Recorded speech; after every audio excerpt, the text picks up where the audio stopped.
Hey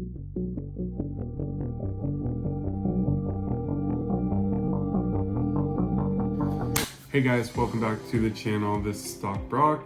Today I want to talk about a company that reported earnings today and I want to stay away from. Clearly, because costs are rising, revenue is not catching up to the cost. Disney reported earnings Q1 2026 earnings with strong headlines, but once you get past the surface, the numbers show you a completely different story. The company is struggling to turn scale into consistent profitability. Let's break it down. Okay, so a lot of the times headlines will be a little misleading. So CNBC, Bloomberg, all the investing news sites will say revenue beats, earnings beats, but you definitely want to check out what's actually going on. So revenue increased 5% year over year, which is very disappointing, but profitability moved in the opposite direction, which is even worse. Total segment operating income fell 9%, adjusted EPS declined 7% to $1.63. That disconnect, growing revenue with falling earnings, sets the tone for the quarter. That disconnect is representing a company that's not increasing, it's going down. So, starting off, entertainment. Hits, but with a high cost. Disney delivered massive box office numbers with Zootopia 2 and Avatar Fire and Ash, driving strong theatrical revenue and streaming engagement. But despite these wins, entertainment segment operating income declined sharply. Management cited higher programming, production, and marketing costs. The 9 theatrical releases this quarter versus the 4 last year significantly increased spend.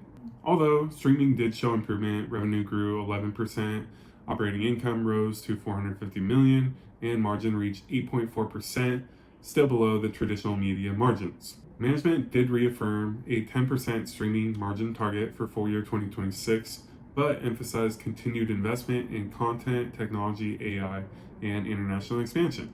Bottom line, streaming is improving, but it remains capital intensive and margin constrained. Now for the sports side of the business. Strong viewership and weak economics.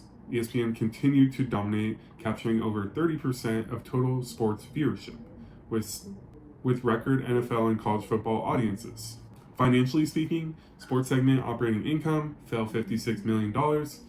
Advertising grew 10%, but was overwhelmed by higher rights costs. Subscription and affiliate revenue declined due to fewer subscribers and carriage disruptions. Q2 guidance calls for another $100 million year-over-year operating income decline. Live sports are powerful, but they're also getting more expensive every year, which is one of my concerns. Experiences were the bright spot for the business, but with caveats. Experiences delivered the strongest results.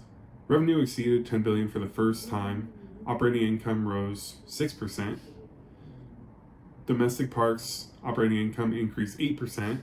However, management, of course, flagged rising expansion and pre-opening costs, cruise line launch expenses, international visitation headwinds at U.S. parks. Even Disney's best segment of their business isn't immune to cost pressure in the near term. All right, now putting it all together, revenue up 5%, segment operating income down 9%, adjusted EPS down 7%. Profit growth is back half weighted.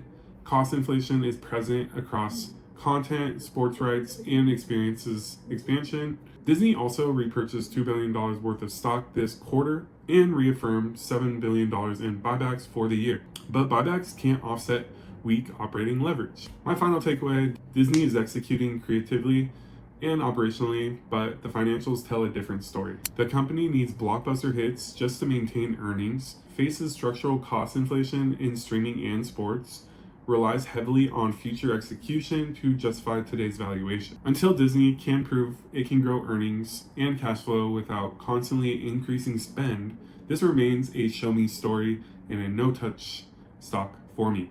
The one I'm gonna stay on the sidelines for. If you like this video, make sure to like, comment. Thanks for watching. Peace.